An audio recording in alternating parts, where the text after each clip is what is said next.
entendendo que alguém pode ser livre ganhando um salário mínimo, é um absurdo.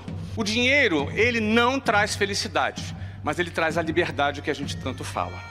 Não vai ser possível liberdade com o nível de renda que a gente tem. Você tem uma cultura da estabilidade, uma cultura das garantias, uma estrutura de você garantir o que você tem e não você conquistar o que você quer conquistar. Então não tem jeito, ou você vai trabalhar para garantir, ou você vai trabalhar para não perder, ou você vai trabalhar para ganhar. E trabalhar para ganhar, trabalhar para expandir, envolve riscos. E nossa cultura não é uma cultura que lida bem com riscos. O sonho das pessoas é ter estabilidade. O sonho das pessoas é ter garantias, é não assumir riscos. Segundo ponto, o que é a CLT? CLT é aquela coisa arcaica do século XX que tira dinheiro do bolso do empregado, que nos últimos 10 anos não remunera sequer a poupança. Aí você vai ver um cara, às vezes, ganhando 10 mil reais por mês, ou 20 mil, ou 30 mil, ele vai receber 60% daquele valor na mão dele. Os outros 40% vai se perder aí entre tributos e entre as outras coisas. O cara que quer sair do andar de baixo e quer para o andar de cima, ele precisa de dinheiro no bolso dele. Concorda comigo? Então ele vai ter que enfrentar isso. Que outra coisa o cara vai ter que enfrentar? Eu, por exemplo, gastava 4h30 em transportes públicos por dia. É um sentimento de humilhação. É um sentimento de humilhação. Qual é a chance que tem esse cara? 2: cair na conversa mole do vitimismo. É uma armadilha muito fácil do cara cair. Cair na armadilha do vitimismo. Eu sou vítima da sociedade. Isso é injusto. É mesmo. Mas e daí? O que você vai fazer com essa injustiça? E a segunda possibilidade é o seguinte: olha, eu vou escalar o Everest descalço, sem casaco, mas vou chegar lá em cima. E eu me recordo, eu olhando para o reflexo do vidro do ônibus, olhando para mim naquele cenário e falei, eu vou sair daqui. Então, às vezes, as pessoas acham que motivação é só aquilo que você quer, mas motivação também é aquilo que você não quer mais. Se você é um cara que não encaixa, você já ouviu da tua família que você não presta para nada, deixa eu dizer um negócio para você. Você presta para muita coisa. Quem não se encaixou no esquema, tem muito espaço e pode fazer, às vezes, muito mais diferença do que, às vezes, aquelas pessoas que era aquele aluno exemplar.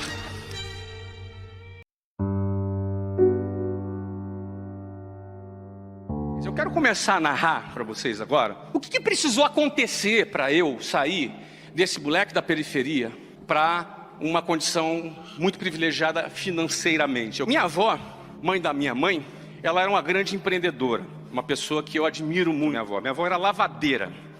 Sabe aquelas pessoas que andam assim, ali na periferia, com uma bacia com roupa pendurada na cabeça, assim, equilibrando?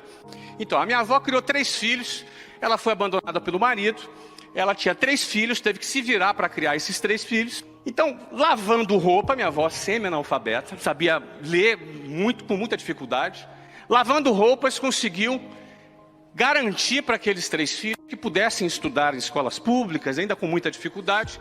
A minha mãe, ela fez aquele chamado normal, não sei se existe isso ainda hoje, que se formava professor, não deve nem existir mais, mas é aquele que se formava professora primária, depois ela conseguiu fazer pedagogia trabalhando, enfim, ela conseguiu ser professora da rede pública. Meu pai, filho de uma mãe solteira, que teve 5 casamentos, e no 5º casamento ela resolveu se livrar dele, ele atrapalhava a vida dela. Ele botou colégio interno, e ali foi criado meu pai. E ele passou ali aos 18 anos, o que faz o aluno de internato? Tem que ir embora. Ele ia embora para onde? Ele serviu o exército, entrou no exército brasileiro, foi soldado e conseguiu ali, como uma carreira de soldado, chegar a sargento e conseguiu ali ter um outro tipo de vida. Tanto meu pai quanto a minha mãe experimentaram mobilidade social. Minha mãe, porque estudou. Meu pai seguiu uma carreira de funcionário público dentro das Forças Armadas. Eu cresci na periferia do Rio de Janeiro. Alguém do Rio aqui? Eu sou lá da cidade maravilhosa. Infelizmente, onde eu morava, não era muito maravilhosa. Não é? Ela tinha alguns efeitos sonoros, de metralhadora, né, de escopeta, tinha algumas coisas desse gênero. E dentro de mim, eu sempre tive a vontade de evoluir e de crescer.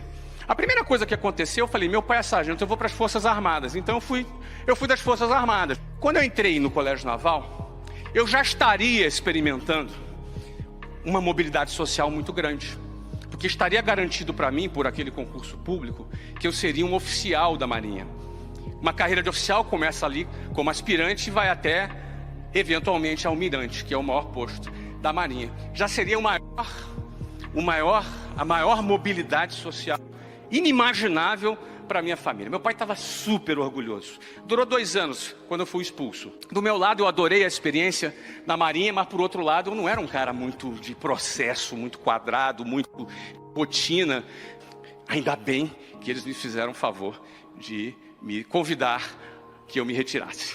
Só que acontece o seguinte, eu voltei para a estaca zero, voltei para casa, e detalhe, para eu conseguir ter feito aquela prova, para me preparar para aquele concurso, para conseguir vencer aquela situação toda, a minha mãe pagou o salário inteiro dela no curso preparatório, não por 1 ano, por 3 anos, porque foi o tempo que eu precisei para conseguir passar naquela prova.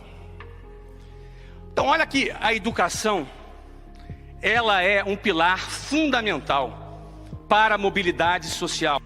Eu, através da educação, estaria experimentando mobilidade social sendo um oficial da Marinha, sem dúvida alguma. Eu estudei muitos anos estudando, mas no final já falei o que aconteceu. Não rolou, não foi por aquele caminho.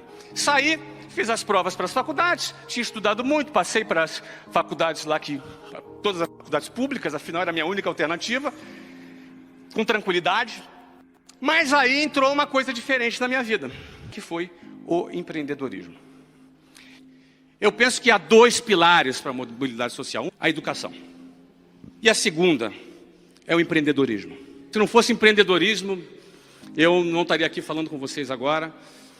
Não é? O empreendedorismo, ele realmente transforma. Eu aprendi, eu trafeguei por isso. Eu me tornei ali um atleta emocional para vencer toda essa situação. Cresci, criei uma empresa no Brasil, que hoje tem 420 escritórios do Brasil, tem um clube de futebol nos Estados Unidos.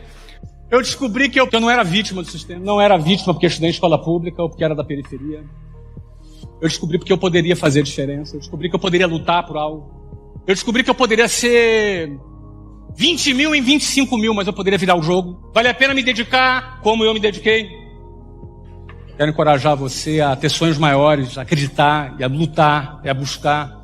E esperar de Deus só aquilo que Ele não pode fazer. Para de cobrar Deus das coisas. Para de achar que Ele vai fazer aquilo que só você pode fazer.